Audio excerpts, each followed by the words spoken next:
I just don't think they were implemented correctly, and they saw that in Sun and Moon, and they just dropped them. And now, coming to you live from atop the Lavender Town Radio Tower, it's the one, the only, P.U.C.L Podcast.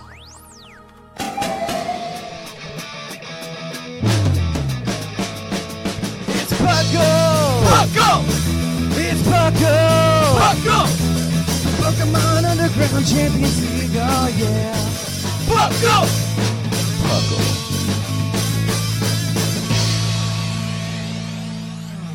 And welcome to the 380th episode of the P.U.C.L Podcast. I am your host, Trainer Thatch, and I've got to meet two of the most handsome men that could have ever podcasted on a Pokemon podcast.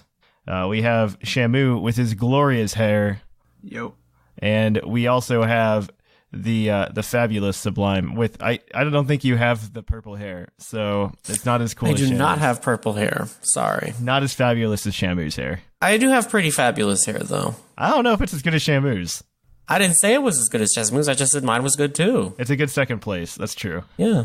Stop fighting over my hair, okay? It's alright. It's more cunning. It has an undercut. That's true. And, of course, welcome to the P.U.C.L Podcast. P.U.C.L standing for the Pokemon Underground Champions League, a nonsensical name I came up with in 2007. We are a show that talks everything Pokemon, from the video game to the trading card game to pretty much every spin-off, such as things like Pokemon Rangers, Shadows of Almia, which I still haven't played. And we should, so we can talk about it. No, I never should. want to talk about the Almia region ever. Why? Now I need to know why. I've never played it. Ugh, Almia. That's all I have to say. I've only played the first Pokemon Ranger, and from my understanding, that Pokemon Ranger is, I don't know, they made the mechanics better, in my opinion, because you don't have to circle things. It's not as hard, and you don't want to, like, drill a stylus through your DS. All I just remember is Steelix. That's probably like the worst thing in that entire game was Steelix. Really? There might be a couple others that are close. Why Because is that? think of your entire bottom screen is a Pokemon, and if it touches it, the whole thing breaks. Oh, okay. Okay. Yeah, it's literally just moving around. You've got like something that takes up at least 50% of the screen, if not more. Okay, makes And- sense. Yeah. The other one that I really want to play is like Pokemon Mystery Dungeon Explorers of Sky. That's a big one that I want to play. I have it on cartridge. I just never played it. And I find that if I try to do something like that on stream, nobody watches. Yeah. If I don't do battles, nobody watches. That's what I've learned. Nobody wants to watch Thatch do a playthrough of a game. And granted, this would be a blind playthrough. Like, I know very little about it, except for it's a Mystery Dungeon game, and there's a Pokemon in it that's called Primal Dialga, which led to a lot of memes when Omega Ruby Alpha Sapphire were out. Yeah. That's all I know about it. So, this would be a blind playthrough. So if you want to watch Thatch on Twitch play Pokemon Ranger Explorers of Sky, let me know, and I'll think about it. I'll think about it. Doesn't mean I'll do it, but I'll think about it. It will be thought about. Yeah, all right. So I guess, how have you guys been? It's been like a whole week since I've seen you, Shamu. Oh yeah, it's been such a long week, you know? For me, it's been a really long week.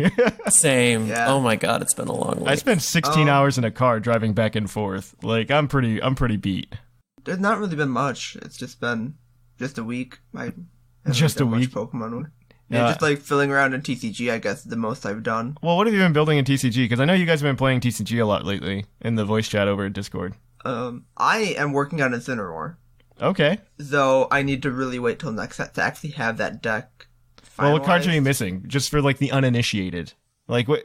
And what does Incineroar do? So Incineroar, essentially, its ability is Scar Charge, you take 30 damage, you search your deck for 3 Dark Energy and attach it to it, or up to 3 Dark Energy and attach it to it. So essentially you power up its 3 colorless attack by taking 30 damage. Its attack, I can't remember if it's 130. It does like 130 damage, and it attaches a special energy from your opponent's Pokemon. Oh, that's nice. I think I haven't really played with it in a while. I've been just kind of like looking at builds and stuff and trying to figure something out. And that's GX does 10 plus 50 for each damage counter on it. So by doing its ability twice, even if you don't attach energy the second time, you can do 310. Wow. So you can actually just pretty much KO everything. Mm-hmm.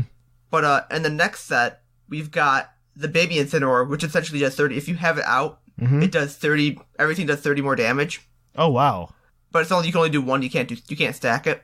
Okay. And then also in that next set, there is the Zoroark Greninja, which in tandem with Incineroar, it's got Dark Pulse. So one dark energy, colorless. You do 30 plus 30 for every dark energy on your side of the board. Wow. So much darkness. And then its GX attack is the same cost, but if you have an extra dark energy, I believe, or just an extra energy. Yeah, whatever, that's what the tag teams have been about. Like, if you have extra energy on your mons. If you get that extra energy bonus, you get to put 2... Well, first off, its GX attack allows you to put 2 dark GX or EX from your discard onto your bench. So it's like how the Rayquaza, or not the Rayquaza, but the Ho-Oh and the Dragonite are kind of. Yeah, They allow you to bring out GXs, even if they're stage 2s. Yeah, I get it. But if you have the extra energy, you attach 2 energy from your discard to each of those. So you're getting 4 energy on the board with 2 Incineroar, then your next turn comes Scar Charge. You got 10 energy on your bench, including the 3 on your... Yeah. Well, not including the 3 on your dark, whatever your... I can't speak, it's too early. Your Zoroark Greninja. So it's 13 times 3, you're pretty much KOing everything at that point. Wow.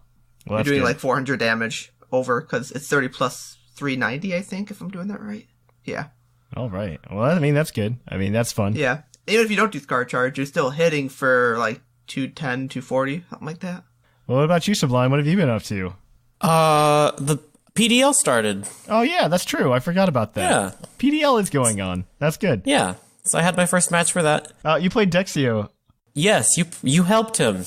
You helped him, I hear, yes. Helped. He I still made lost. it not terrible. Yeah, I assume. I still won.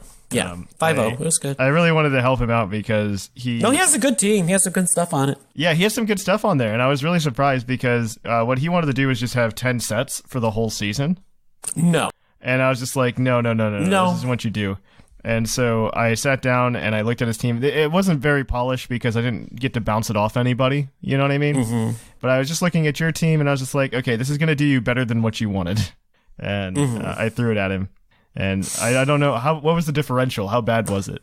It was 5-0. Okay.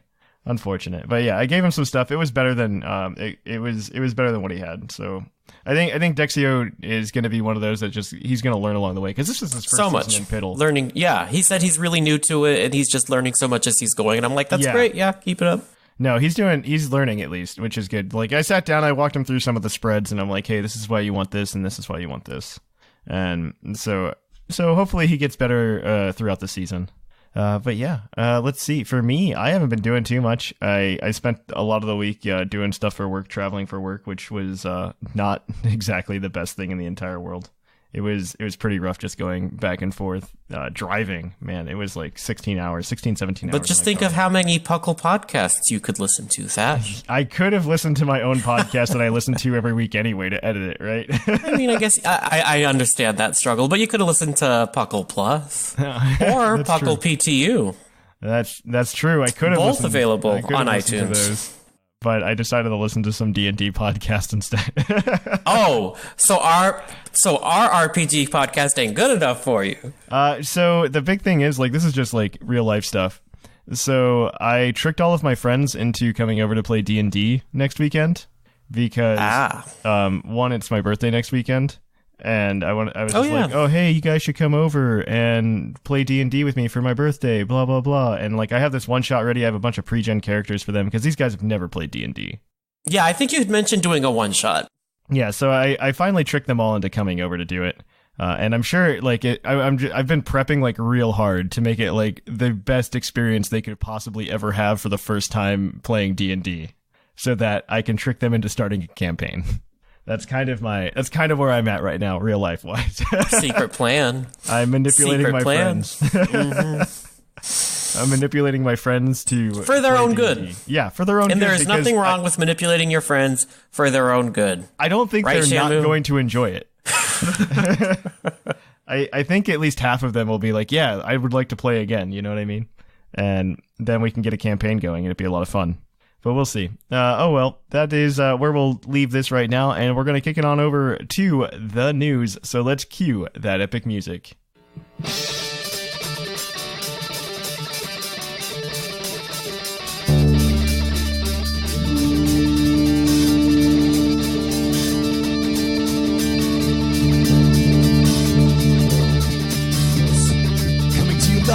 Lavender Town radio tower. This just in. And welcome to the news. The news has a few things in it, Pokemon-wise. I'm actually really happy that we got something this week, and I think it's accidental. But let's get to everything else before we get to that juicy bit of news. So first of all, if you are following the TCG and the Pokemon Detective Pikachu movie, we've got more cards. There are 18 cards in this Detective Pikachu set, and I think they finally dropped all of them. Yes, we have all of them now. There's like a second Detective Pikachu, a Mewtwo GX, and Greninja. So that's kind of cool. I mean, it's nifty that we got things like that. I'm happy to see them do something. I hate the art on all of them pretty hard, except Pikachu. Pikachu's okay. I think I like is Ludicolo. I'm okay with the art. Like, it's definitely growing on me. Like, at first it was kind of a shock, but after looking at it, it's just like, yeah, that's probably what they would look like in real life, right? That Greninja is gross. Yeah, I mean, it's a frog. It's a tongue frog. No. It's a frog. I mean, that's what you expect, right? No. I'm, like, totally cool if you gave me a Poliwag, a Poliwrath, all of, like, a Seismitoad. But Greninja, no, that shouldn't exist.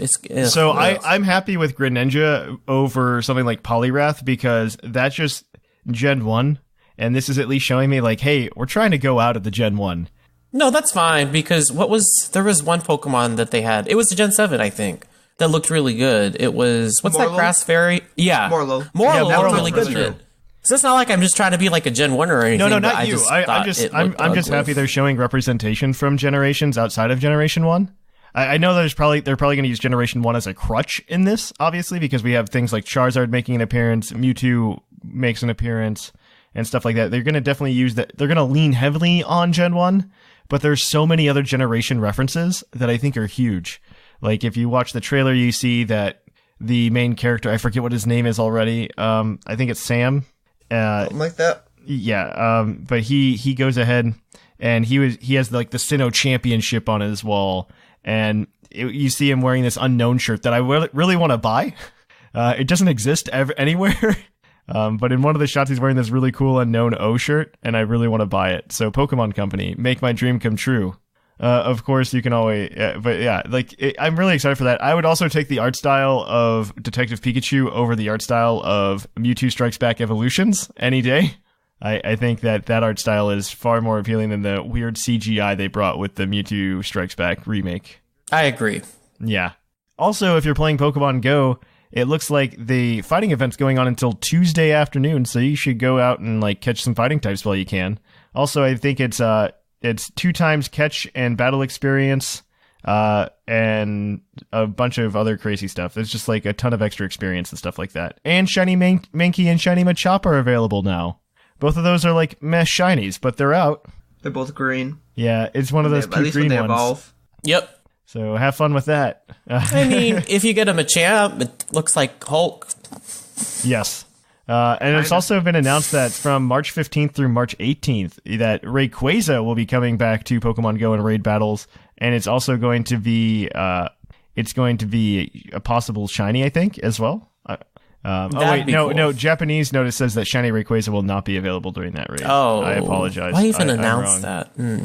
That's why you not gotta cool. be like that? The other thing, I don't think this is on anywhere else, but I think that of note, they were talking about starting Pokemon raid or Pokemon Go lunch hour raids or something like that from like noon to 1. You can get extra raid pass, or there's going to be extra raid spawns so that people, when they're typically on their lunch break, can go do a raid, which I think is I don't know. Like, I'm a Pokemon fan, and I'm like a deep rooted Pokemon fan, but I don't know that I'd go to the extent of like running out of my building to try to find a raid to do.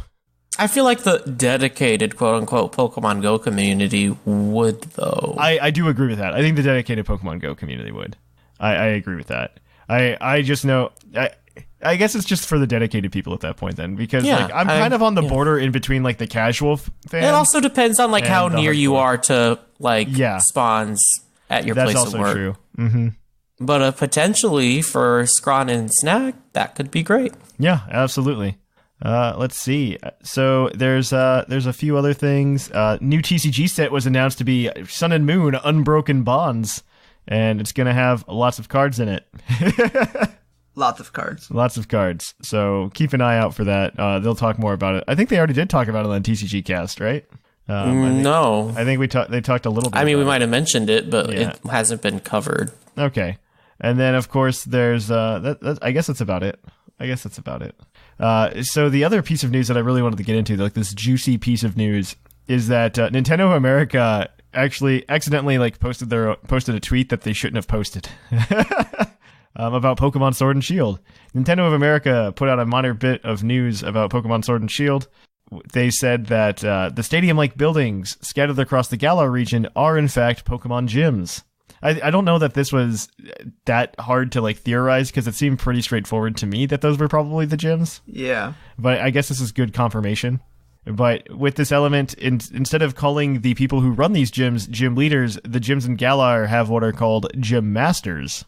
At present, it's unclear what the difference is. My thought is there isn't much of a difference, but I can also see them doing. I could see the gimmick in this game being that the gym battles are different than our older gym battles. I could see them somehow finding a way to hybrid the trials that we got in Sun and Moon, which I think we can all agree were, I think, much more challenging overall than our old school gym battle style. So I would like to see them do it in such a way that the gyms are somehow similar to the way that they were in Alola. The trials. The trials in Alola. I think that would be interesting. I mean, I feel like they could make generic gyms more difficult if they want to. They've just never wanted to. That's true. I can agree with that. But maybe maybe it's just that they didn't try. You know what I mean? Yeah, so if they want to make it that way, they could, I'm sure. Yeah, easily enough. I would have been just as fine with the trials in Sun and Moon. The only way you make that better is at the end, instead of them giving you a Z crystal or something, they give you a badge. That's all I want. I just want badges. That's all I want. I just want badges back. Give me my Pokemon badges so I can go through the region. The other thing to note is there's only 5 of those on that map. We talked about this a little bit last week, I think. But I think Sigma's pointed out to me that there are still 8 total soccer fields if you include the random soccer fields on the matches. So those may also turn into gyms to some extent. And you don't know if they're all above ground or all below ground or something. Also behind true. something. Ooh, that's true. Underground soccer field, let's go. Because it's still that one railway going into the mountain that we have no idea what's going to happen there. Yeah, I don't know. That's true. You do bring up good points. Interdimensional transport to Kalos. Or maybe there's just a wormhole, you know? Yeah, I'm hoping Kalos. Ultra space, again. The map haven't gives had us enough information, but not everything that we need to know. Yeah, of course. No, we can't tell everything yet. Obviously, these games aren't coming out probably Obviously, until November, right? Yeah, I mean, that was the thing. I actually saw a thing on Reddit. I don't post on Reddit very often. Only when people are wrong do I come in and interject. And so I saw this thing where somebody's like, we know the release date of Pokemon Sword and Shield. And they go through the past 4 years of Pokemon release dates, right? And the past 4 days of Pokemon release dates have been, last year we had the 16th. The year before that it was the 17th of November. The year before that it was the 18th of November. And the year before that it was the 19th of November. And the guy goes, it's going to be the 15th of November. And I went in there, I'm like, no, those are just the Fridays before Black Friday. Black Friday's a week later this year. And it was just the 22nd of November. I mean, if you're going to follow the pattern, it's the 22nd of November. Granted, I am all for a surprise October release. Yeah. I'm always for a surprise early release too. I would love October. July 2nd or something like that. That's not going to happen. That's definitely not going to happen. No.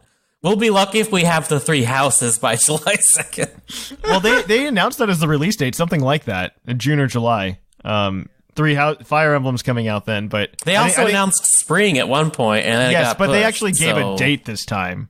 They gave an actual date, and when they give a date, that means this is when it's coming out.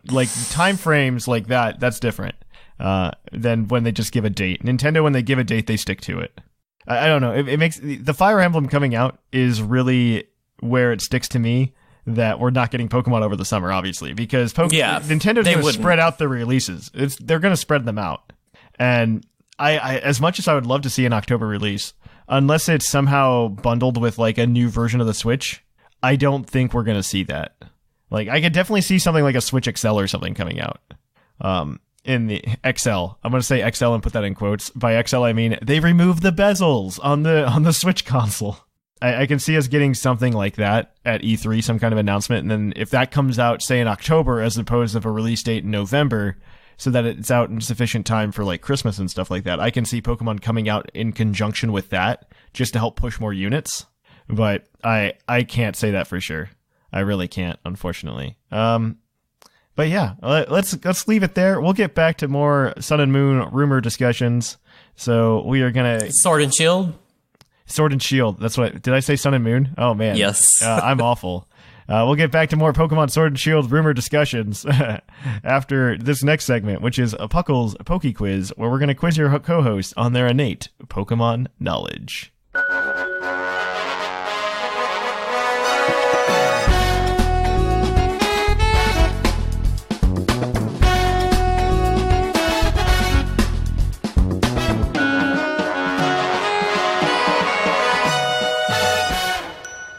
And welcome to Puckle's Poke Quiz, the part of the show where we quiz your co-host on their Pokemon knowledge and what they know about the Pokemon franchise that they talk about every single week. You guys can submit these questions to the trivia channel on our Discord. Let me say that again. You submit them to the trivia channel on our Discord. I get asked maybe once, twice, 3 times a week about where to submit those questions and if we should send them in an email. No, you go to our Discord. There's a trivia channel on there that the co-host cannot see. The co-host can, though, read the emails. So I would definitely check those things out. So let's jump right into it, though. This is the part of the show where we ask questions about Pokemon. We're going to have 5 of them today. We're going to ask Sublime and Shamu. They are going to operate together as a team to try to answer these questions. They are in a race with their fellow co-host to 30 points. Whoever gets there first wins $20 of T-Public credit, brought to you by AnimeGravy.com. The show where they bring, or not the show, but the website where they bring you a bunch of cool anime art, and they have a lot of cool Pokemon art, including a Green Tauros poster, as well as cool things like I Choose You, Professor Oak posters and stuff like that. So definitely check out AnimeGravy.com. They are sponsoring this segment. So if you guys are ready, though, I do have your questions together, and we're going to see if you guys can go for a perfect score today. There are 5 questions worth 1 point apiece. One of these questions will have a bonus point attached to it. And then, of course, you have your hint that you can use throughout the whole game. And if you don't use that hint and get all the questions correct, you can cash it in for a 7th point. So if you guys are ready, I've got the questions. All right, question numero uno. Which Pokken fighter is also a supporter Pokemon in Pokken Tournament? Krogunk. That would be, Krogunk. Croagunk. Like, we already know that's right, so final answer. Yeah. Croagunk is correct. That is 1 point for you. Yes, Croagunk is a support mon, and then it was a DLC character. Well, not a DLC character, but it was added on to the arcade cabinets, and then it got added to the Pokemon Tournament DX. So yeah, good. That's the correct answer. All right, so now we're gonna up the difficulty like a little bit. So we all know the Pokérap from the original Pokemon anime.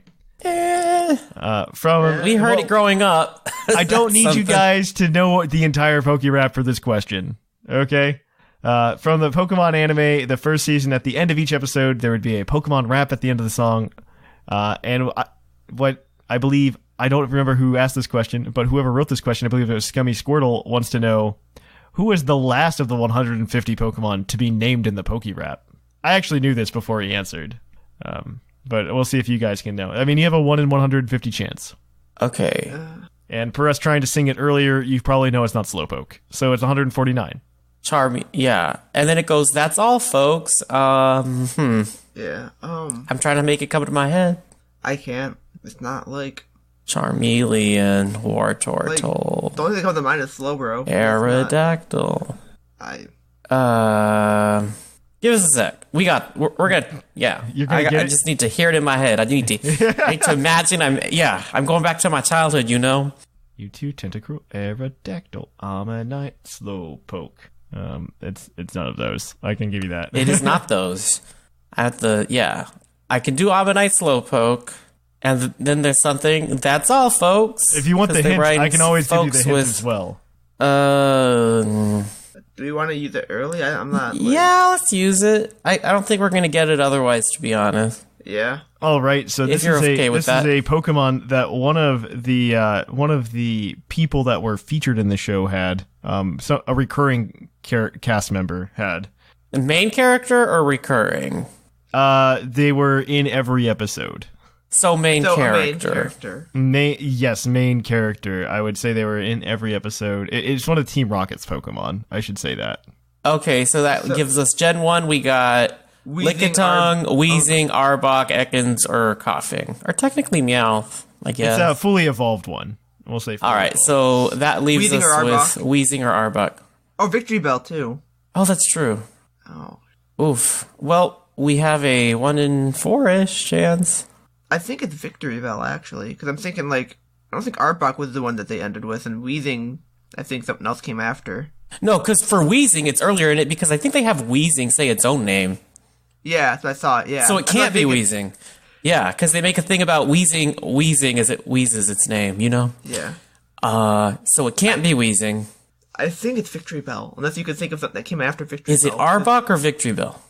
I think it's Victory Bell, because I remember Arbok, I thought they did the same thing kind of with Wheezing, and I thought something came after it. And also, Arbok's kind of a hard name to, end on. If you think about it, it comes off a little weird. I don't know if it's Victory Bell, though. I feel like that sounds weird, too, in the rhythm. I can see it too, yeah. I'm gonna need an answer. Well, it's a 50-50 at this point. I'm more for Victory Bell, All right, then let's just go Victory Bell. That's fine with me. Victory Bell is unfortunately incorrect. The answer is Arbok. It ends on Arbok. But that's all good. You guys gave it a valiant effort. You got it down to a 50-50. All right, so our next question. So Pokemon games on the box art used to always put the "gotta catch 'em all" catchphrase for the Pokemon franchise on the front of the box. They've since dropped that. I don't know if you guys have noticed that or not. I hope you have, because that's what this question is about. And and we want to know, what were the first games to drop the "gotta catch 'em all" from the box? And I will clarify that it was an entire generation. Okay, so what generation? Yeah, I want to say Gen 3, because that was the first time you couldn't catch them all. You know what I mean? That's actually true. Yeah, on the single systems that were released. So I'm inclined to say Gen 3. I'm just trying to remember the boxes and because it's definitely not Gen 1 and 2, I can tell you that. And I think it's Gen 3. Game? Yeah, like a generation. I clarified that it is a generation that it happened in. Because I know for sure it's Gen 4 did not have it on that.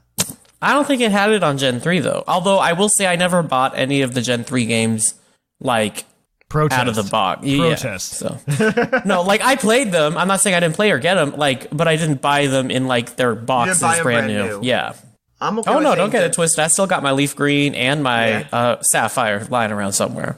That's fine. But wait, if we're doing Gen 3, then would the Fire Red and Leaf Green have it on them? I don't think they would, because It was the again, first those game. had It to was be the first added. game in that series, in that generation. Yeah, I will make to that not- clarification. I think it's Gen 3. Okay, we could say that. That's fine.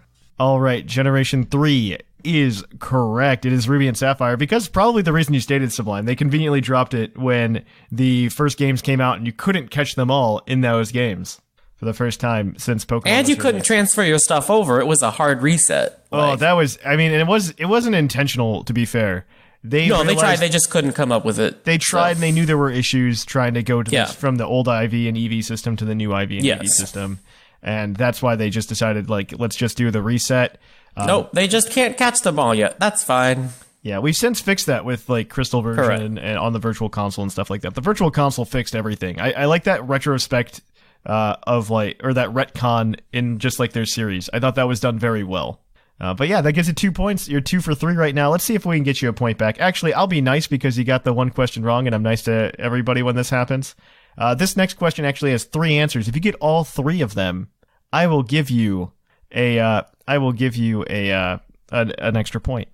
Ooh. You can possibly get 3 here, because I do this for some other people, so I'll be nice to you guys. Wow. A little bit of cool. parody for you, Sublime. Thank you. I feel like when I'm on the show, it's like hard mode. All right. And there's some co-hosts that get easy mode. I'm just saying. All right. What Pokemon have more than one ability that give them type immunities, such as Volt Absorb and stuff like Storm Drain? So who gets Not more than resistances, one of but these? explicitly immunities, right? Their abilities give them immunities. Oh yeah, Lantern. Wait, does Lantern get water? Lantern has Water Absorb and Volt Absorb. Because I There was are thinking 3 of Gastrodon these. with Storm Drain and Water Absorb. Who did you say? Gastrodon? Okay. So I'm for sure on Lantern. You're for sure on yeah. Gastrodon? I'm thinking, yeah, because I'm trying to remember what else it gets and nothing else really. I think it's Sticky Hold. I thought it didn't get Water Absorb. I thought it was only Storm Drain. Is it only Storm Drain? It might be that. That's fine. I'm pretty sure it's only remember. Storm Drain, and then it has its own recovery. I could be wrong, but I know for sure that Lantern Lantern sounds gets right both. anyways. Like, Lantern is my for sure.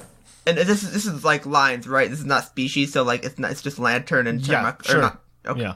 Okay. I'm just trying to make sure because I don't want to like. Next thing you know, we say Lantern, forget Chunchao and like, There are 3 Okay. of these though.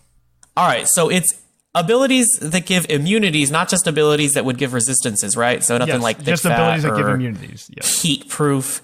Because Bronzong came to mind, but that's yeah, not quite. that's what I did too. Yeah, same thing. Like That's not quite there. All right, let's think of all the abilities that give immunity. So you have Levitate, Flash Fire, Flash Fire, Sap Volt Sipper, Absorb, Lightning Rod, Volt Absorb, Lightning Rod, the water ones, Storm Drain, and Water Absorb. Lightning Rod, Storm Drain, Water Absorb, Are those We said Sap Sipper. Sap Sipper. I think those might be it, right? For abilities. They're all the ones that Okay. are relevant. Wonder Guard, but that's not going to be valid for this. Wonder Guard, no. Yeah, it's Wonder Guard. But Yeah. it's 2 different abilities, and it only has Exactly, one. that's why I said Okay, so not what valid. things would have more than one of these, I guess is the question. Rhydon's not. It only gets Lightning Rod. Well, like I feel like Lightning Rod's one of them, but not. No. What about if something had Storm Drain and Lightning? Oh! Oh wait, no, Electivire. Seeking! Electivire. Electivire? Motor Drive. Ah, yes, Motor Drive. And I believe it I does get forgot Volt- that's a wait, thing. Does it get? It gets. Vital It Spirit doesn't, and though, Motor because Drive. it gets Vital Spirit as its hidden ability. I thought it had 2 Oh yeah, no, it's only 2 abilities though. It doesn't have a third. So I think Seeking might be one, actually. I don't think it gets Storm Drain or Water Absorb. It gets Lightning Rod. For some reason, I thought it get got Lightning Storm Rod. Drain. It does get Lightning Rod. I don't know if it gets Storm Drain or not. Okay. No. Does Pikachu? I know it gets Lightning Rod. It just gets Lightning Rod. Just gets Lightning Rod. Okay. Just to push you in the right direction, the other 2 Pokemon that you haven't found yet are both in Generation 5. Emoga. Ah. I believe Emoga gets Volt Absorb and Lightning Rod. Does it? I think so. That's my favorite Pikachu clone. It gets like it's like Lightning Rod. It gets like 2 of the 3. It's like Volt Absorb, Lightning Rod, or Motor Drive. I can't remember exactly. I think it's Volt Absorb, Motor Drive, but Okay, so I Gen think- 5 Pokemon. Wait a minute. I think one of them Sap Sipper. I was thinking Bouffalant has Sap Sipper, but Maractus. you're right, Maractus. For sure, It gets, like, Maractus. it gets Storm Drain. I think it's like Sap Sipper or Water Absorb now too, or one of those. Yeah, Maractus definitely had that for it. It's such a Pokemon. You know, It's a Pokemon. it is such a Pokemon. Okay, I so wonder who suggested this. Lantern and Maractus. I think those are good guesses. We need the third. Okay. Emoga, I think, but we can just kind of Okay, let's go through it a bit. yeah. That's the Jellicent biggest gets generation. Water Absorb. It's and Cursed Body, so it's not that. Yeah. Was there something Taylor that gets got Flash- Levitate in Gen 5? That would have something else? No, I don't think so, because most Levitate mon, they're just literally Levitate. They don't really... Bronzong was the one weird Was an exception. Sure. Okay. And if it gets Levitate, it's usually via, like, an evolution or a thing, or Mega Evolution. What else is Gen 5? Not a starter. There's very few water types in Gen 5. Yeah. It's definitely not the starter. That's not... I can't think of anything up through, like, that desert. Nothing in that area would have 2 immunities. Seismitoad, maybe? No. I'm gonna need an answer, guys. Okay, so we have 2 of the 3. I would just say Emoga. I'm pretty sure it Okay. gets 2. Yeah. Well, we got 2 out of 3 for sure, maybe 3 out of 3. All right, so So you're gonna say Emolga, Maractus, and Lantern, Maractus, and I guess Emolga, yeah. All right. So that is correct on 2 fronts, but not one. Lantern and Maractus are correct. Lantern gets Emolga's Volt not. Absorb and Water Absorb. Maractus gets Storm Drain and I believe Water Absorb. The third, Emolga only gets Static and Motor Drive. The one that you were missing was actually Zebstrika, who actually gets 3. Oh, it gets Sap Sipper. Yep, He Sap gets, Sipper, he gets Lightning Lightning Rod, and Motor Rod, Drive. Lightning Rod, Motor Drive, and Sap Sipper. Right typing, wrong Pokemon. Yeah, exactly. So you were close. You were close. Yeah. So that's that gives you 2. So you guys are 4 for 4 right now. That's So not as always, the I like to worst. end our show with a base stat question. This is a little bit different because I'm running out of highest base stats for you guys to answer. No. So we're gonna change it up this week, and this one's got it's a bit of a themed base stat question. Everybody knows that new Pokemon found in Alola are on island time, but which of the Alolan Which is to say that they're Pokemon- slow? Yes, but which of the Alolan Pokemon has the lowest speed? Why? I'm gonna say Stack-a-Tacka. Bam, Gen 7. Stack-a-Tacka. It's like 13 or something. It's not abysmal. an Ultra Beast. I'll say it's not an Ultra Beast. I want to say it's... This is a lot harder. And this Pokemon has a Back base to hard stat- mode. base speed of 5. Okay. So it's something that literally just does, like, nothing. Yes. Like no speed. Oh, wait. Oh, I think I might have it. It's that P.U.C.L thing, maybe. Yeah, that's what I was thinking, because it's just like a status thing. It's It's like, just like a ugly tank that does nothing. Is that your final answer? I'm inclined to think so, because its stats are pretty lopsided. Yeah, Like I'm okay super with it. lopsided. All right. Pyukumuku is correct. That gives you guys 5 points today. So good on you guys. That's pretty good. It's not bad. It's not That's bad. not bad. That does change up the standings pretty significantly because most everybody's still like neck and neck, which is really nice and cool to see It's during because everyone's there. We doing got so many awesome. people participating. Yeah. trivia. And they're doing awesome signing up. All So right. it's hard for someone to take a snowball lead. Yep. So in first place, tied, we have Scrawn and Whimsicott with 17 points. In third place, we have Sublime with 15. In fourth place, we have Seth Vila with 14. In fifth place, we have Basket with 12. In sixth, we have Linian with 11. In seventh, tied, we have Bocephus and Dr. Shamu with 10. In ninth, we have Jushiro with 6. And in 10th, we have our Sigma with 4. But good on you guys. We will be back at you with another episode of Puckle's Poke Quiz, but we're going to jump into the topic where we talk some Pokemon Sword and Shield rumors. So let's kick it on over after this short break. Hey Puckalonians, it's Sublime Manic. Can't get enough of your favorite flip-flopping podcast? Then check out our social media. You can find links to our Facebook, Twitter, Reddit, and YouTube all from our website, pucklepodcast.com. And you can join our Discord to hang out with your favorite hosts and other Puckalonians. Also, check us out at twitch.tv/thepucklepodcast. And if you have an Amazon Prime account, consider subscribing to our Twitch channel. You can also check us out at YouTube at YouTube/PucklePodcast, and we also have a Patreon if you're able to give anything at patreon.com/PucklePodcast. And on to the topic. Our topic today is, I just want to do a breakdown because there's a lot of rumors going on today, or not just today, but there's just been a lot of rumors going around about Pokemon Sword and Shield, and I kind of just want to like address them, talk about them a little bit, because I think our niche in the Pokemon community is that we like to go into things with level heads, talk about them a little bit, talk about the realistic possibilities of them, and use the power of logic and reason. And more than 2 data points. Yeah, and more than 2 data points. That is absolutely true. So let's segue into that. That's a good segue, Sublime. I'm a 3 data point kind of person. Okay, so the one thing that's really big recently has been, if you look at the Japanese, or I guess honestly just not the English logo for Pokemon Sword and Shield, there's actually like a little symbol in the Sword and Shield logo. It's like a little Pokeball that's spinning. We talked about it briefly, I believe, last week. I believe so. I want to address that because I think we know what it is at this point, but I want to just break it down a little bit. And the reason people are freaking out about this is because if you look at the Sun and Moon Japanese logo and also the X and Y logo, we got both the Mega Evolution and the Z Crystal in the logo itself. So everybody is speculating that this new Pokeball could be the new mechanic in Sword and Shield. And first of all, I would like to state that I don't think they need a new gimmicky mechanic. I'm okay with them taking a break from that this time around. I don't think that pattern needs to be followed. Also, I hope it isn't. We have too much. Don't make it too complicated. Like, I don't want another type of evolution or something. No. I think what would be really cool is if this somehow represents a new type of battle, right? It's been a while since we've gotten a really cool hot take on battles. So I think the last big innovation, personally, was probably double battles. I really like inverse battles too. Inverse battles were cool. I will give you that. But I also think that if you look into it, they tried with triple in rotation battles. They tried, and they shouldn't have, and they should not have. I just don't think they were implemented correctly, and they saw that in Sun and Moon, and they just dropped them. Pokemon is already enough of a rock, paper, scissors game. You don't need to have 3 things at once to rock, paper, scissors, because no. And so it was really, really weird. I think that this could be like a new hot take, though, on how to battle, right? Like a new battle format. And I bring this up because we see this logo. It looks like the spinning Pokeball thing. And I just want to go real deep into it. I also had a parallel line of thought to the person we interviewed last week, JPR Poke Trainer 98. You can check him out on YouTube. Check out our interview with him last week on the last episode if you haven't already. But he and I both came to the same line of thinking. If you actually watch the 13th Pokemon movie, that's the Zoroark one, at the beginning, they play a game called Bocker Ball, which is essentially just Pokemon soccer.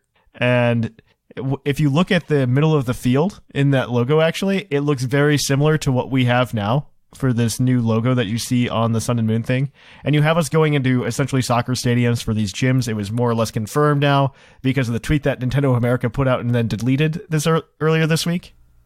So I think what this is going to represent is probably just some new way of playing Pokemon, right? I'm not saying they're going to get rid of our Pokemon battles. They're obviously not. We saw a Chinchino fight a Pikachu earlier in that trailer, but I really think that it's probably just like a new style of battles.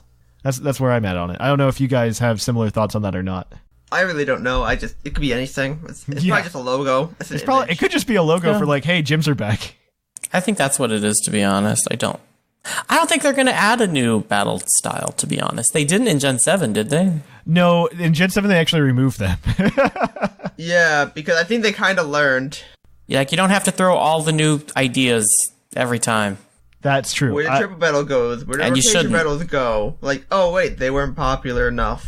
They weren't popular and they strained the hardware. It was the big thing. I think that's the bigger mentality of getting rid of rotation battles and triple battles, is because, first of all, like, I mean, have you ever watched the videos for Gen 6 where they've just put like 6 Moltres out? And did you ever watch the lag? Because it's bad in Gen 6. Like, it's real bad. Yeah, but that might have been because of the hardware it was on. It is. Yeah, it absolutely is. I feel like we can address that in Gen 8. Yeah, no, I agree with that. Yeah. I mean, the reason they did that is because of the lag there, and then they were just like, we want to put trainers in the background as well. So you're already animating another character in there already. So you essentially have triple battles anyway with the trainer and during a double battle, in terms of like figures to render and stuff like that. Mm-hmm. So that's just something to keep in mind when we're thinking about Pokemon, and just like how Gen 7 kind of did away with triple in rotation battles, which is fine by me. I don't think anybody cared. Maybe Scrawn. But I think that's kind of I think that might be what it is. I think we're going to get gyms back. It's just going to be, hey, here's the new league. Because even then they got rid of the gym logo that we had been seeing for like the past 3 generations since Gen 5. That was very popular to use. So they seem to have gotten rid of that and just switched to this. And I'm okay with gyms being back. I like that being a thing. And if they kind of make them more central, kind of like they did the trials, I'd be okay with that. I think it'd be really cool. Also, maybe this is more of a sandbox type deal where you can tackle the gyms in whatever order you want to. Maybe that's what they're trying to do. Who knows? But they do have a very obvious, like, linear design for the map. That's the issue. I think Pokemon is a linear game, and that's what it is. I think it is to an extent, but if you look at something like Gen 1, you can get around a lot of gyms. You can change it quite a bit, but I don't think they were trying to, like... Oh, no, I think a lot of it was unintentional. Yeah. A lot of it was absolutely unintentional. A couple gym that you can kind of choose, like, hey, you do the first 3 or 4, and then like 5, 6, and 7, you can choose any order you wish. Yeah. That would be kind of neat. At least, like, make it linear to a point, and then once you get to that main upper part, you can choose whichever area to go to first. Yeah. I think that would be a little bit different and a little bit more interesting to see different plot points play out in different orders. I would love to see that, but I sincerely doubt that will happen. I mean, I doubt it too. It'd be nice. It'd be nice. Yes. That's a big one. I think the next thing to really break into, like one of the bigger things that I've been hearing and Seth won't shut up about, is armored evolutions in Pokemon. This has been a really big thing that I've been hearing about, and this all stems from a 4chan post. So we already know it's from the most reliable of sources, right? 4chan. And so... Oh, of course. Yeah. So the big thing is we've got... So the only thing that lends us any credence outside of the... So let's go through the 4chan post first, because I think the 4chan post is a really big part of it, and we should definitely talk about that. But so the 4chan post that we're talking about was posted on February 21st, so before the Sword and Shield announcement. And so the person that wrote this said, Pokemon Sword and Pokemon Shield are going to be the titles. The region is going to be Great Britain. So first of all, let's break that down. Great Britain had been rumored to be the region for a very, very long time before this by every British PokeTuber that's ever existed. And and I think once you establish Great Britain as the region, I think Pokemon Sword and Pokemon Shield aren't that far off from like just guessing names for the regions. You know what I mean? Yeah. So I think that already just makes it meh. And then he breaks it down even farther. The legendary Pokemon are a metal snake and a wooden horse. Definitely So not. That's probably not happening. And then he just says Armored Evolution, Armored Charizard, Armored Mewtwo, Armored Flygon, Armored Zeraora, ... And then Meltan ties into Armored Evolution in Legendary lore. I think all of that's wrong. I think every single rumor has a little bit of truth to it as well. Like they throw in something to try to catch you. Like I think the big thing was like when we were getting Ultra Sun, Ultra Moon rumors and we were hearing about like new regionals and stuff like that. I think that kind of ties into it because it's stuff that makes sense. Yeah, sure. And but this Armored Evolutions, the other thing is Armored Mewtwo is actually trademarked recently by the Pokemon Company for merchandise and for video game use as well. So I think that the main takeaway for Armored Mewtwo being trademarked and not the rest of these is that we have Pokemon Evolutions, Pokemon Mewtwo Strikes Back Evolutions coming out, which it featured an Armored Mewtwo in the original Mewtwo Strikes Back movie. And I think that's probably the merchandise they're going to try to sell to kids and be like, hey, look how cool it is. Mewtwo's wearing armor. Hey. And you know what else was trademarked? Pokemon Gray. So That's true as well. That is very true. So definitely, I mean, I wouldn't get too hung up on it. I could definitely see Armored Mewtwo being like the Mewtwo referring to the Mewtwo Strikes Back. And I could also see this rumor maybe possibly being true and being like a second or third hand source. And they confused Armored Evolution with the movie coming out at the same time as Pokemon Sword and Shield. You know what I mean? I think that's very possible for them to have done.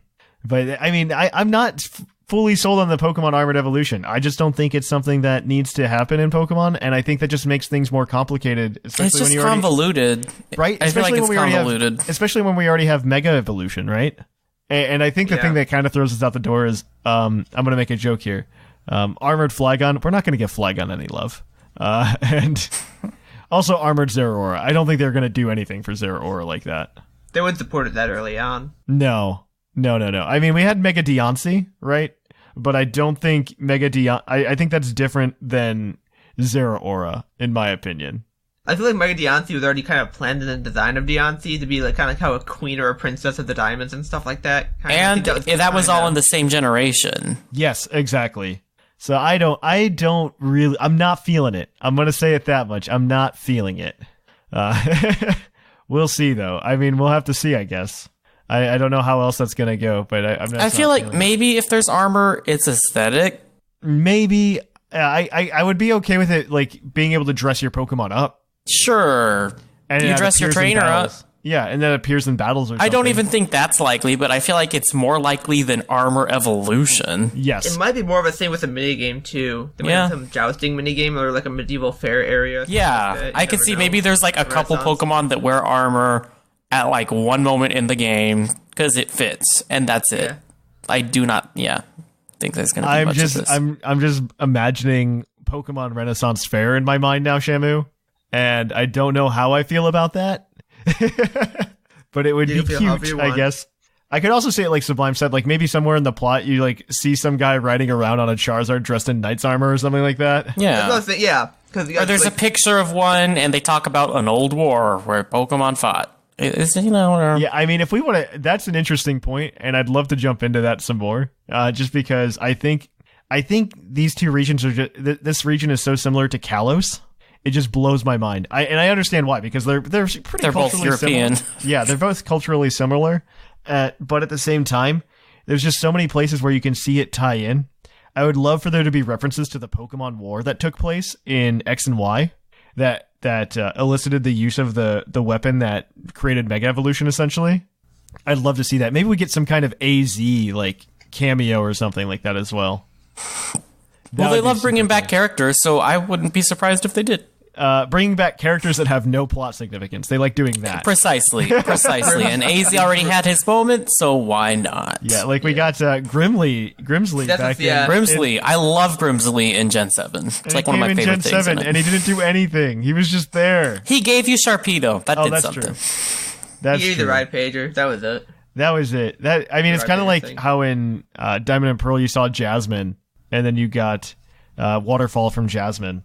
Yeah. Or in Gen 5, you see some of the... No, you see Cynthia in Gen 5. Yeah. Do you? Oh, yeah. At the She has a beach house. at the beach house. That's For no right. reason. She's just there. Well, she has a beach house, Sublime. God. Yeah. God, I mean, I'm just saying, yeah. It's like all these people just want to go on vacation. Yeah, she goes on vacation. Grimsley goes on vacation. Corliss shows up, I guess. They could just they could just knock this out of the park, though, if they give us like the Z version we never got as like a post game. They could just knock this out of the park. I'm just throwing it out there. They won't. They're going to blow the opportunity. They could, but they won't. They could, but they won't. That's exactly. And yeah, I think maybe Armor will make an appearance in this game, but I think it will be like a strictly an aesthetic motif at most. Yeah. But, I mean, these are... I guess there's another rumor flying around as well that Shamu actually made me privy to. And I didn't realize until recently that how fake it was. But there's a GIF of a Pokemon. It looks like a bug rock something in a cave. Dragon bug looking thing. Yeah. And ugly.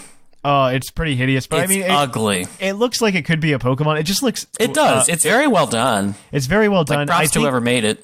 I think it's reminiscent of Vikavolt a little too much. Yeah, that's definitely what I thought, but it's kind of why I like it.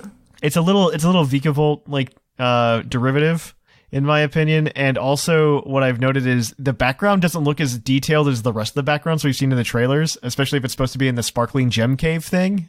And didn't one of you just point out that in this image, the menu at the bottom is the Let's Go menu? It is the Let's Go Eevee and Let's Go Pikachu menu on the bottom of the screen. So that's a nope. So I'm probably gonna have to go with a strong no here. Okay. At least they got the shadow right. They did get the shadow is higher detail than the shadows in Let's Go Pikachu and Let's Go Eevee. So good on them, right? It's better than 6 pixels. Like, that's the one thing I am looking forward to in these games is that we're gonna get a much better product overall, I think, than Let's Go Eevee and Pikachu. But yeah, I don't think there's too many other leaks and fakes. I just wanted to bring these up because they are starting to pour out, and I'm sure we'll be doing more episodes like this in the future.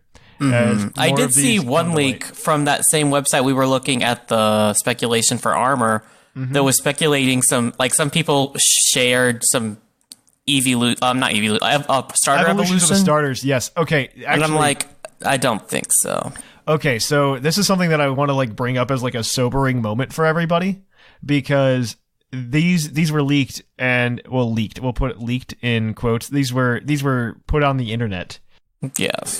These were done. These were actually dropped by the same guy who dropped the Alolan starters, and he got them right. The problem with that, though, in my opinion, is that we have this happen every generation. I will say the Gen 6 starters evolutions were leaked, and they were right. The Gen 7 ones, yes. No, the Gen 6 ones as well. Yeah, but it happened much later in the That cycle. was definitely leaked, correctly, though. And so, could there be a leak at some point that is true about the starters? Yes. Do I think this is it? No. Yeah, I don't think this is it at all, whatsoever. I don't think that's actually... This is going to be it. I love the fire starter one, though. The fire starter is the other only two. good one out of the whole It thing. is, right? That grass one, I was like, that thing is hideous, and they would never. Yeah, exactly. I don't think... And also the water starter, right? I mean, I don't think that would The ever middle happen. one, I could have believed, and then they went to the final form. I'm like, nope, that's definitely not it. Exactly. I just don't think that they're making them appealing. Yeah, especially the grass starter. The grass starter is real bad. They would never. They would because just never the do that. original one it loses all of... Yeah, I can't see them doing I mean, that also at all. it's Grookey, so I think he might actually be music related, which would really tie into a lot of like the punk rock scene in England.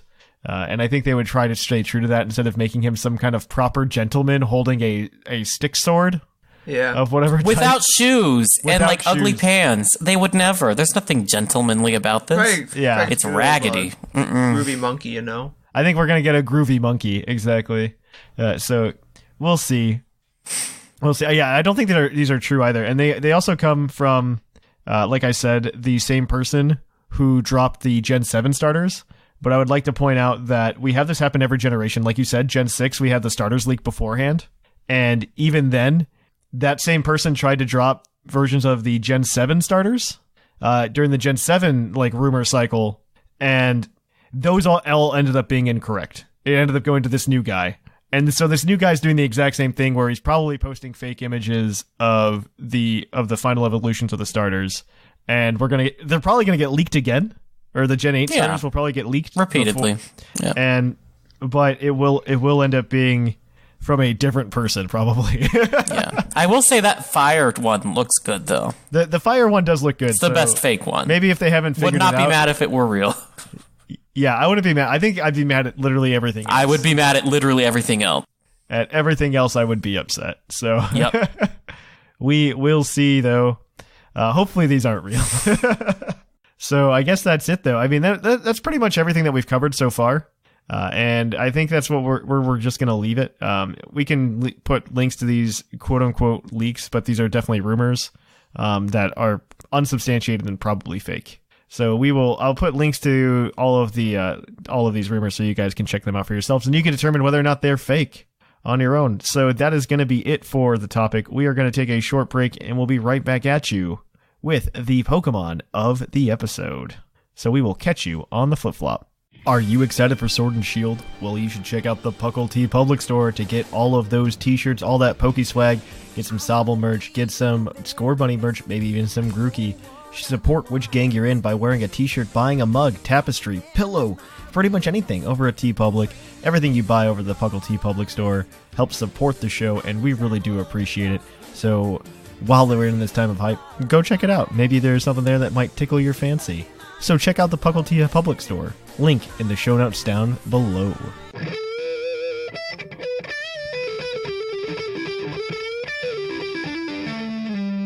Poke of the episode. And welcome to our Pokemon of the episode. Our Pokemon of the episode this week is National Dex number, I lost it already, 573, Cinccino, the Scarf Pokemon. The oil that seeps from its body is really smooth. For people troubled by bad skin, this oil is an effective treatment. Cinccino is actually a good mon. I'm really surprised that it's in never used. Because it's got, the one thing that really sets it apart is it's got two really good abilities. It gets Technician and Skill Link. I think Skill Link's definitely the better of the two, but Technician's definitely usable as well. On top of that, and it's adorable. Yeah, well, on top of that, if you look at its stats, like, it's not that bad. Like, it's not NU bad. I think it's NU good, not NU bad. Yeah. Like, that's how I'd put it. I agree with that. Okay. Because like, actually, it's got a base speed of 115 and then an attack of 95. Lovely.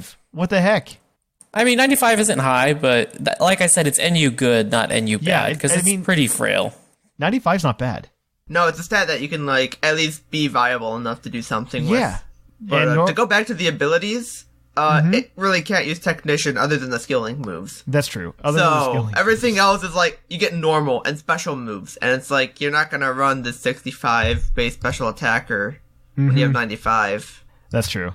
But and it doesn't add up, so. It's interesting, though. I'm a fan. So we decided to break that down this week, and we're gonna build a team around Cinccino. We already built it prior to this segment, but we're just gonna walk you through our thought process here. So Cinccino, you want to run this Life Orb with Skill Link, obviously, because Skill Link is the reason to run Cinccino. And you want to run Tail Slap, Bullet Seed, Knockoff, U-Turn. Rock Blast is also an option that you can throw on there instead of Knockoff, or even U-Turn. But we like the Pivot a little bit better out of Cinccino, and so. That's 252 attack, 252 speed, and you're running it Jolly. You're just destroying things. That speed tier is so good. Yeah, it's so good, especially in NU. Like 115 speed's crazy. You could also run Band, but we want the option to actually pivot out in case it does switch in. Exactly. You get the U-turn out instead of having to just hard switch. So now, because Cinccino's a normal type and it doesn't resist anything, we have to bring a type that resists everything, and that means Steel types. And so you bring Steelix because this is NU. I think we've talked about 3 NU teams on the Poke of the episode since we've brought back or changed the segment up to how it is. I think Steelix is kind of where we went with that because it just resists a staple in the tier for a reason. Yeah, I think if you're running NU, you have to run Steelix. It's just so good in that tier. And, I mean, we're running the standard set here again. We're running Stealth Rock, Heavy Slam, Earthquake, and Toxic with the standard EV spread. I believe it's just for maximum survivability. And then you get some attack bonuses on top of that, so you can Earthquake and Heavy Slam. But yeah, I mean, this is the Steelix. It's a good it pairs really well with Chinchino in this place, just because Chinchino needs something that can come in and take hits when Chinchino can't take hits. And Steelix does that quite well. And since we just kind of said Steelix is the main thing in NU, we have a Delphox. Yeah. With, well, Delphox. Calm Mind. Yeah, Delphox balances out Steelix though as well.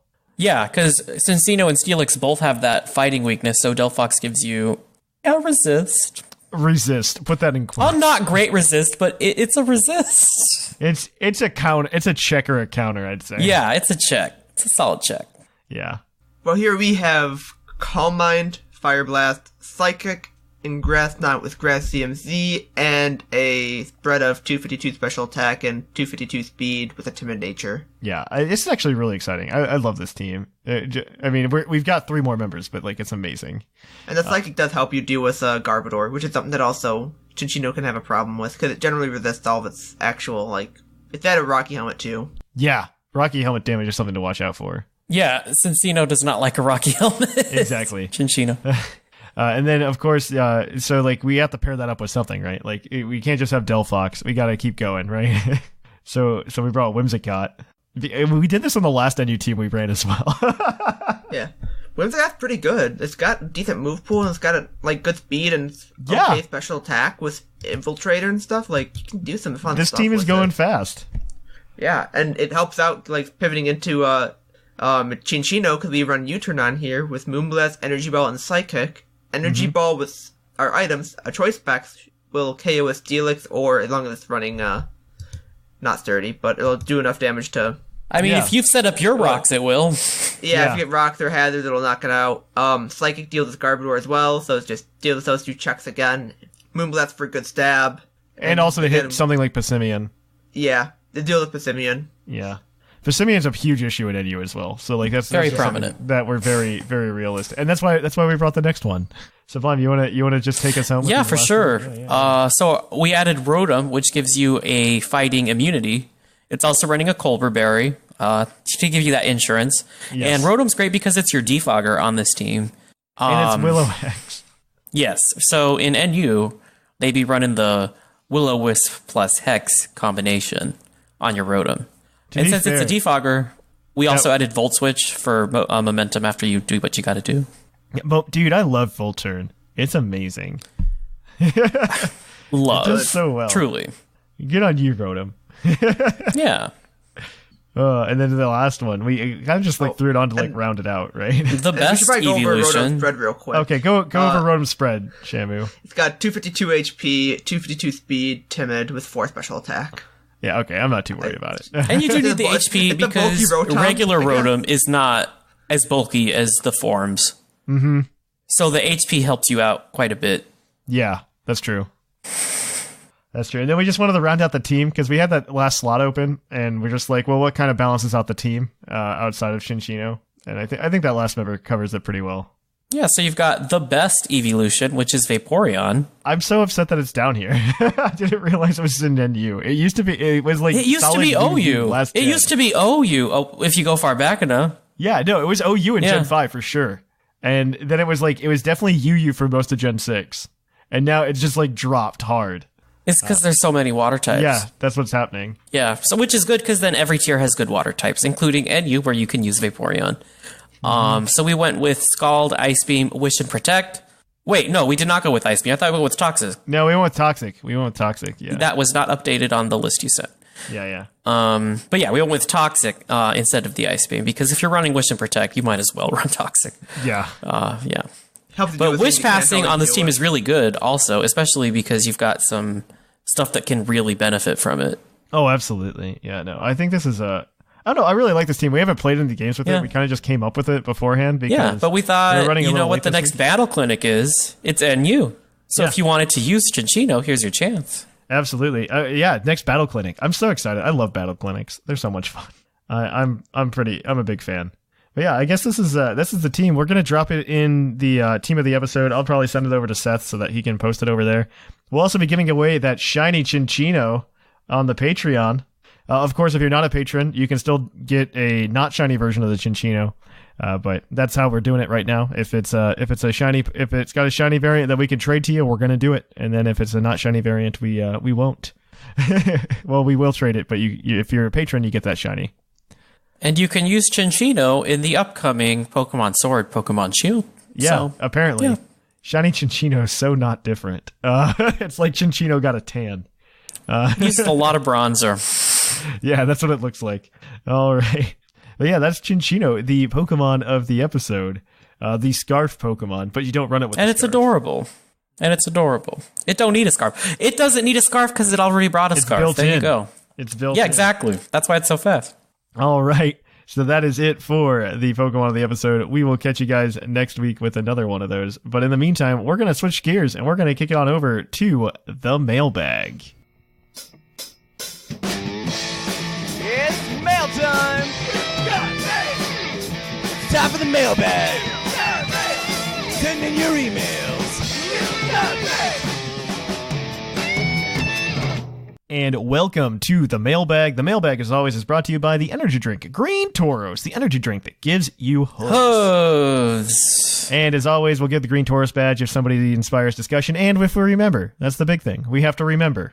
We don't remember all the time.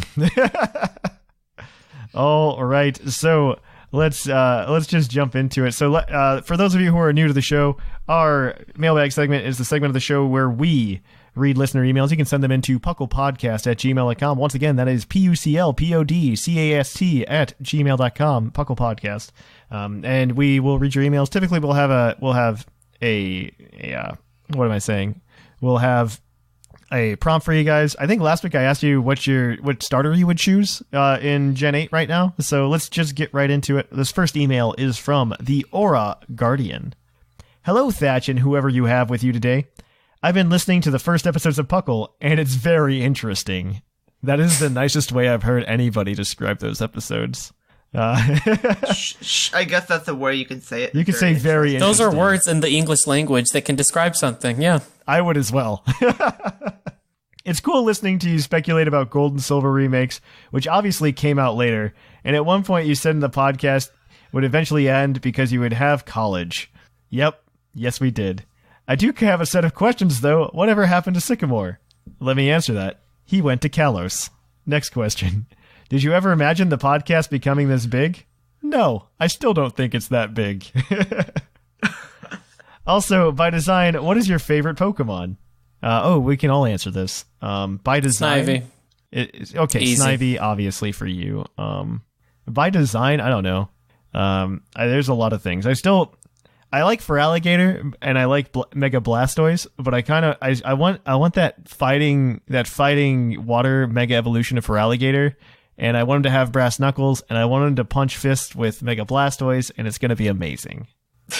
It's like what everybody ever wanted. What about you, Shamu? Who's your favorite Pokemon by design? I have a lot of favorites. Like, just a lot of old ones I still enjoy too. Like, I like a lot of bugs. It tends to be like Ledia and like Volcarona, and like Shuckle, of course, Vikavolt. Like, I like a lot of the bugs, and then there's always like the Oricorio. I love the Scolipede line by design. That is actually a Scolipede really was cool cool. design. Yeah, Yeah. I agree with that. It's I really want to do a and then Nuzlocke of like Gen 5 again. I'm like really That'd be into the good. idea of doing Gen 5 Nuzlocke right now. I guess another one more to answer, like by design, is a Roserade. Oh, Like, I've always that's true. liked Roserade just because it's the concept of just the bouquets in the hand, and it's just an awesome Pokemon. With the 'Cause honestly, mask, yeah, it's got a lot. we were talking about Gen 4 earlier, like I think yesterday in Discord, and like I actually might do a Gen 4 run with like a Roserade because they never did it. You should do it on Twitch. Maybe. You should do it on Twitch. All right. In response to this week's mailbag, I will probably choose Sobble, but it all depends on what the final evolution looks like. See you on the True. flip-flop, the Aura Guardian. Yeah, it's going to look like that one leak we were talking about. Oh, God, no. Please no. You know what? Everyone that's in love with it, I would love how destroyed they would be if that were real, though. Yeah. Oh, Just to man. make people suffer. Oh, man. All right. So this next one is going to be from Mac Attack. Go for it, Sublime. You got this one. All right. I do. All right. Hello, Thatch and his classy co-hosts. It is once again Mac with a mailbag. I watched the Pokemon Direct and I was absolutely blown away. The region is beautiful. I especially love the cottages. I am very, very excited for Generation 8. I will pick Scorbunny and it will be named Bugs. If its evolution is firefighting, I will not hate it, but I am hoping for something else. I agree with Thatch that Fire Electric would be awesome. I'm also half expecting to travel back to Kalos. Yes, I think it could go either way. But with the Switch's hardware and Galar's location, it has a much higher chance than any of the 3DS games. Now, as far as the soccer stadiums, I am really hoping they are not gyms. I love gyms and want them in Gen 8, but for some reason, I really want Pokemon Soccer. I have no idea why, because for some reason, I just cannot get into regular soccer, but for some reason, Pokemon Soccer sounds really fun in a gimmicky minigame kind of way. Wailord would be an S-tier goalie.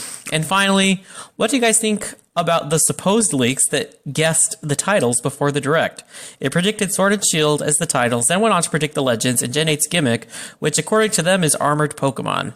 Essentially armor for specific Pokemon, one of which is Charizard.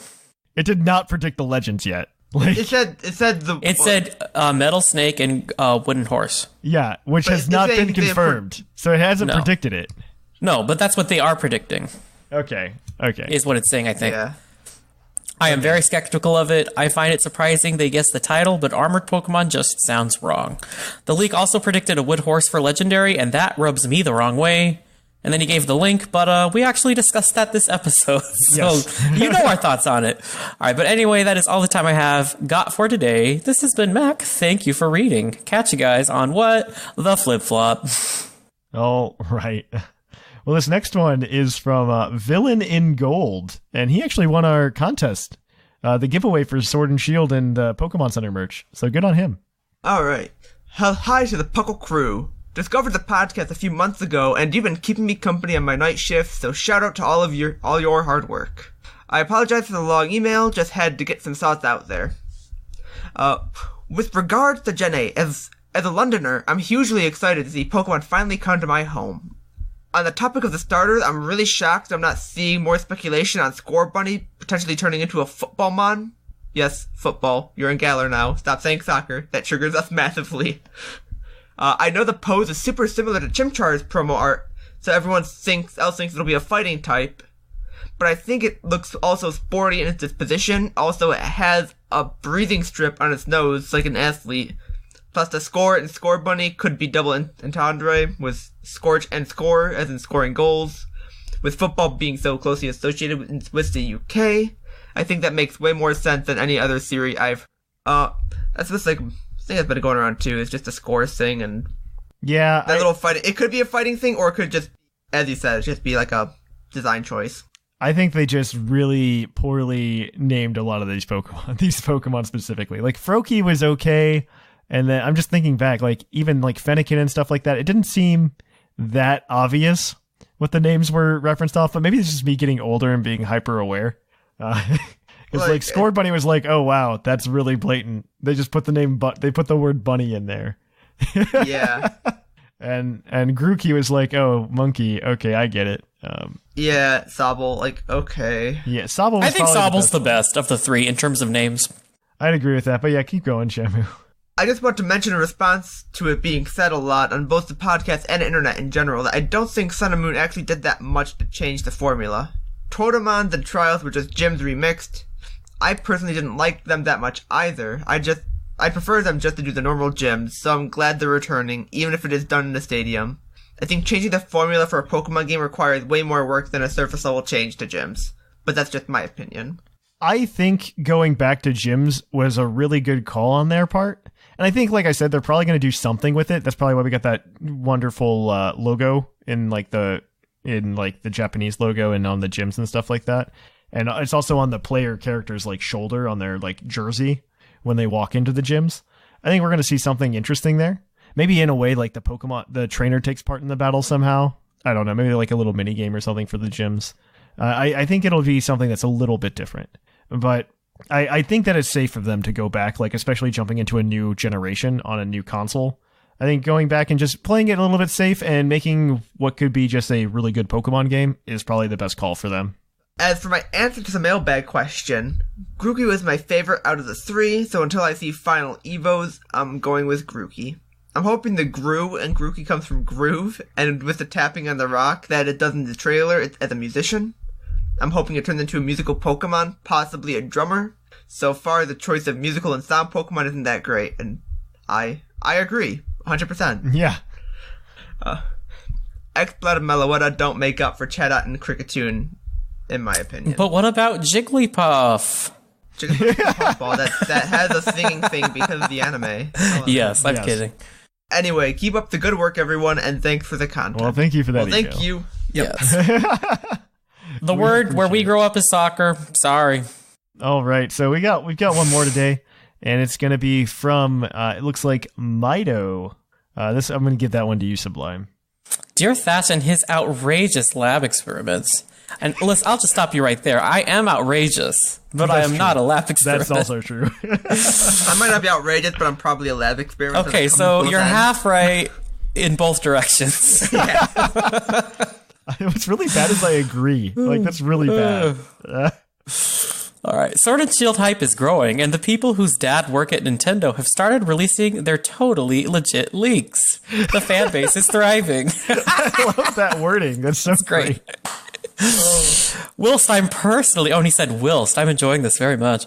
Whilst I'm personally hoping for an electric badger, Welsh dragon, ghost steel regal mirror, and a fiery red squirrel, many are turning heads to the possibility of armored evolutions and new evolutions. Of course. So my question is this: if we're going to get added attention to existing Pokemon, what would you like to see? Muchos Lobos, Mido, the Galar region. So, can we just get like 4 more forms for Oricorio? So I want to see how they handle that, first of all, in that game. I really want to see how they handle like the Oricorio form changes. They'll probably just be the same way they do Rotom. You'll go to a flower bed that has all 4. You can grab it up the spot. I'm also really interested to see like a lot of things. I mean, I think if they want to change up the formula at this point, the way you change the formula is you don't put emphasis on existing Pokemon. Because at this point, they've just like really been like, hey, remember Gen 1? Hey, kid, remember Gen 1? And I think at this point, we can finally like kind of let go of that Gen 1 crutch. Like, let's just leave it and try to like walk without that crutch. I'd like to see that happen. I really would, like you said, I would love to see an Electric Badger, a Welsh Dragon, Regal Mirror, Fiery Squirrel. I think that would be fantastic. Only the future will tell. Hopefully, in a future Nintendo Direct, they'll just be like really hyped about these gyms, this new region's culture, and maybe we'll get cover art legendaries finally. We'll see. I don't know if we're actually going to have like legendaries on the cover this time, though. I would be really hyped to not have that. What would you put on it instead? I like these logos, and I would honestly be okay if it was like, I don't know, maybe we will have legendaries on the cover. We've mentioned this on the show before. Shamu was on last week. I would be really okay if it was the same legendary for both games, but maybe 2 different forms. Mm-hmm. I could see that being the case, but it would still have the legendary on the art, just in the different form, I would guess. Yeah, I would totally be okay with that, though. I think this is a nice change. Mm-hmm. I mean, there's definitely going to be a Pokemon on the cover. There has been since every Pokemon game, but I don't know. I'd be okay with just these logos as well, just to kind of like keep the mystique there. But I know if you put like a Pokemon on the box, the kid walking by it in the store goes, "Dad, buy me that," because that's definitely what happened with me in Pokemon Blue. So yeah, we'll take a look. I don't know, but thank you for that email. Yeah, everybody for sending in emails. Next week, if you want to send an email in, you can send one into pucklepodcast@gmail.com, letting us know what you think of Armored Evolution. Is it real? Is it fake? Would you want it? Do you not want it? Let us know at pucklepodcast@gmail.com. Of course, I guess we have to go through this week and see if anybody deserves the Green Tauros badge. Personally, based on just formatting alone, I'm a big fan of Villain in Gold. It was very nicely formatted. When people format their emails, it really strikes a chord with me and makes me feel good. You're doing good for the universe. Yeah, so Villain in Gold, not only do you win our contest this week, but you also, I think, win the Green Tauros badge. And of course, like I said, email us at pucklepodcast@gmail.com, letting us know your thoughts on Armored Evolution, and if you want it, if you don't want it, and if you even think it's real. So we're going to go ahead, though, and I guess we'll end the show here. But if you want to catch more Puckle, you can catch us on Puckle Plus, where we just dropped Puckle Live. We dropped Game Corners coming back this week, so be sure to tune into Puckle Plus. Of course, you can check out Puckle PTU. You can also go ahead and follow us on socials at Twitter, Instagram, Those are the two big ones that we've been utilizing recently. But you can also catch us at Reddit and on Facebook as well. And then you can, of course, jump into more Puckly goodness by joining our Discord server. The link is in the show notes down below. And of course, if you want to help out Puckle monetarily, you can do so in a couple ways. First is by just going to Twitch, watching Jushiro and myself on Twitch, as well as Orange Avenger, and you can drop some bits, or you can even go ahead and subscribe to us with that free Twitch Prime membership you've got. If not, you can always go to our TeePublic store and get some awesome Pokemon swag, especially if you're getting hyped for Pokemon Sword and Shield. I haven't checked yet. I'm hoping there's some starter stuff up there by the time you guys you guys hear the show. And then, of course, if you want to support the show even more directly, you can go to our Patreon at patreon.com/PucklePodcast. Get things such as shiny Pokemon every week, or even get a chance to be on Puckle Live. So it's a lot of fun over there. Also, when we hit $500 a month, we're going to go ahead and do a 12-hour live stream. It'll be a lot of fun. And then, of course, after, I think I'm going to do another stretch goal at like $600 or $700, where if we hit that, we're going to bring back movie nights. I'm pretty excited for that one. I loved movie nights. Those are so much fun. Yeah, I've even got a better idea for him this time. It's going to be fantastic. I'm really excited for movie nights. So I guess that is going to be it for this show, guys. If you want to follow us, just subscribe to the podcast. Check out our YouTube channel for more content. And I guess here in the Lavender Town Radio Tower, I'm Trainer Thatch. I'm Shamu. And I'm Sublime.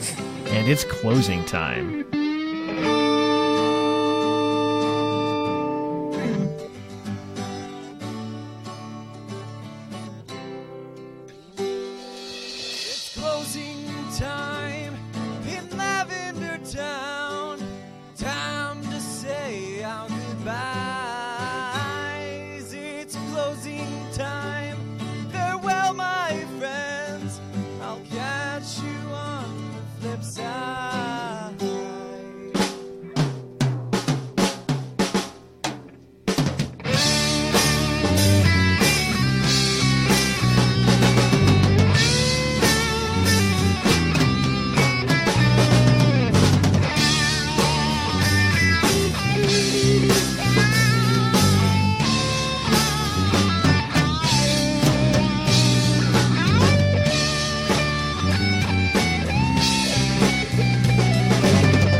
And Puckle would like to thank all of its patrons for making the show possible. Of course, we'd also like to thank Xander for making that cool intro at the beginning of the show as well.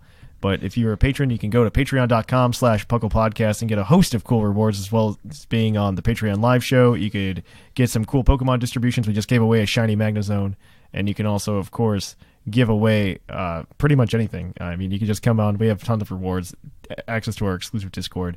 But thank you to Greg, Viger, Duly Noted, 10 Little Men, Andrea, The Fluffiest Whimsicott, Shamu, Snag, Dexio, Christian, Rotted Mushroom, Bosifis, Alvarin, Seth Vilo, Marcus, Claude9, Dennis, Eric, Michael, R. Sigma, Doc McStuffles, Nathan, The Golden Klefki, The British Gent, Trevor, TJ, Doc Knox, Echo, Shambles, Birdkeeper Cobra, Jeremy, Louise, Wade, Kevin, Justin, Tank, Jonathan, Greg, Baldtak, Alec, Mikey, Ozzy, Rory, Jedi DJ, Sparky, Nick, Dylan, Shira, Ironcaster, Orange Avenger, Thomas, Zero, Curtis, Anime Gravy, Hazelnut, Joseph, Traby, and The Real Eevee. Thanks to all of you guys for helping make the show possible. We really appreciate the support, and we'll keep on keeping on. So we will catch you guys on the flip-flop.